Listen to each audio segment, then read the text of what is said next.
په پاکستان هېواد کې خپلو ټولو افغان کډوالو ته سلامونه.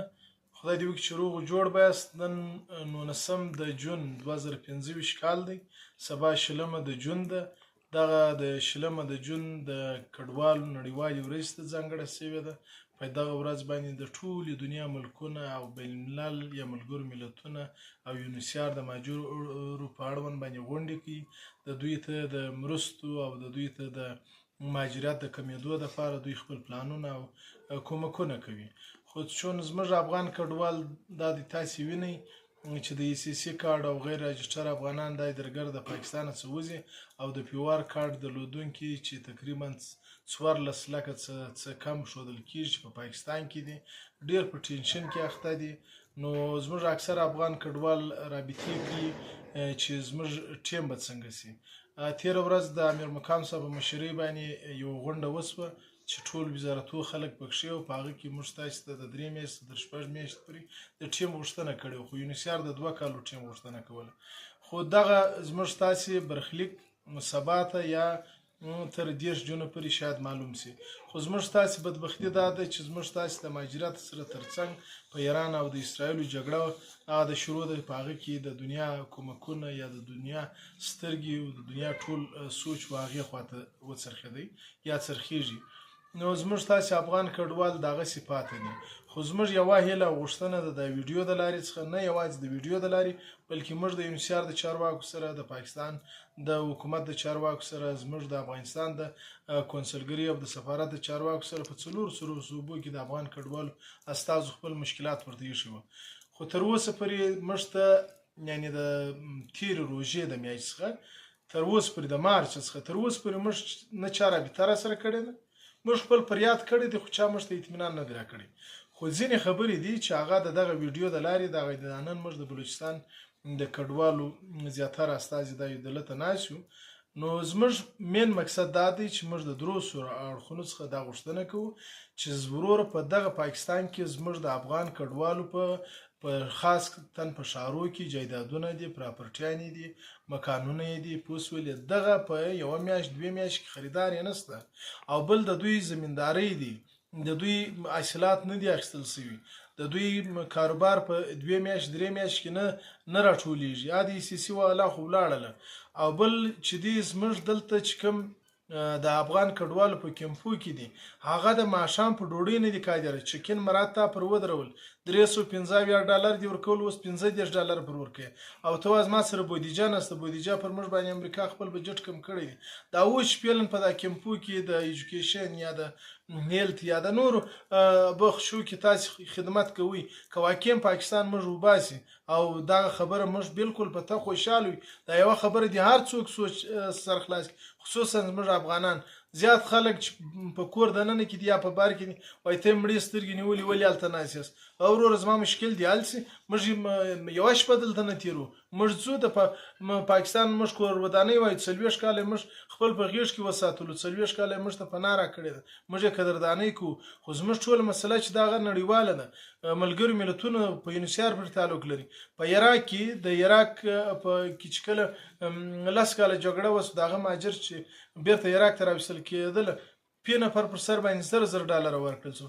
ما ته $315 چې د مهاجر تعداد ښودل شوی یونیسیار دا مراد ورکول، اوس ولې $15 شو؟ نو ولې زما سره د مور میرې سلوک کېږي؟ او زموږ برخلیک باید معلوم شي. او په وطن کې مو د خپل حکومت د امارات څخه دا غوښتنه ده چې دغه خلکو ته مځکې اعلان کړي. دغه کم چې ښارګوټي ته جوړ کړي خو تر اوسه پورې خلکو ته ویشل نه دي، باید تقسیمات شروع شي. او کوم افغان کډوال چې د یوه ولایت څخه بل ولایت ته ځي هغو ته هم باید دا صلاحیت ورکړل شي. او بل د ملګرو ملتونو څخه دا غوښتنه ده پخوا تاسې 2 شلټره ورکول. دا کوم افغان کډوال چې درغلي تاسې ولې 2 شلټره، یو واشروم، یو کچن نه ورته برابروي، خو هغه ورکړي. نو زموږ غوښتنه دا ده چې زموږ دلته مشکلات او هلته مشکلات 3 اړخونه یې باید وسنجي او د دې ته یو میکانیزم جوړ کړي، یو حل لاره راوباسي، موږ سبا خپل وطن ته ځو. او دغه رقم ظلم راسره ونه شي چې پر یو سر باندې خاص کر په کلاسي پلا نماینده را سره ناست په لورلای کې په پښین کې په دا نور ضلعو کې په خیبر پښتونخوا او په پنجاب په سند کې چې خلک د یو خو نیول کېږي د یو خو تاسو ما سره مدد کوي دا مدد مونږ نه دی پکار باید موږ ته کافي یا ټیم راکړل شي یا که موږ زو باید موږ د چکین مرات راکړل شي نور موږ خپل وطن ته ځو. بسم الله الرحمن الرحیم. با عرض سلام و احترام خدمت تمام بینندگان عزیز، امید که جور صحتمند باشند. قسمتی که ظاهر پشتون صاحب برای شما ذکر کردن در ارتباط عودت مهاجرین و بعض مسائلی که مشکلاتی که در روی مهاجرین آمدگی هستند. همین کسایی که دارنده پیور کارت هستند آخرین موقعی که بر از اینا داده شده 30 جون 2025. دیگه یک تعداد زیادی مردم که هست در اینجا در مشکلات های گوناگون مواجه هستند. به طور مثال 95% مردم که هست گنجایش از این نداره حتی کرایه راه را که است تا سر مرز که هست اسباب وسایل خود که هست انتقال بتین. یک دوم این که بعضی نهادهایی که در اینجا در ارتباط مسائل علمی یا در ارتباط مسائل هنری از طرف یونسیار بر ازیا داده شده برای 3 ماه یا 4 ماه، در حالی که اینجا وقت ما که پوره شده، یعنی تمدید تا هنوز در مقابل وقت ما داده شده نیست. دیگه مشکلات های زیاد در قبال مهاجرین هست، از اون جمله که پیشتر ظاهر پشتون صاحب بر شما تمام مواردا را که است بیان کرد. مثلا در سابقه که است مهاجرینی که عودت میکردن کسایی که دارنده پیور کارت بودن فی فرد $375 بر از داده میشد، در حالی که در تمام خانواده $210 یا $300 فی الحال نمیشه. این کسایی که از اینجا وقتی که به وطن عودت میکنن این بیچارا نه جای دارن نه جایداد دارن، دیگه این برشان بسنده نیست. این مشکلات ها برشان داده شده. دومی که در ارتباط اگر مهاجرینی که مقیم کویته بلوچستان هستن یا تمام پاکستان یه ورستپ خبر، ما از تمام نهادهای خیریه سازمان ملل خواهشمندیم که کسایی که اگر با وطن رضامندانه که عودت میکنن برای از اینا فی فرد حداقل $1000 داده شود تا اینکه در اونجا که هست یک سازگاری زندگی خود که هست اونجا برابر بکنن. چون که اکثر خانواده 95 الی 98% مردم که از فقیر هستند، اینا حتی کرایه از زمین را ندارن که اسباب وسایل خود که از تا سر مرز انتقال بدهند.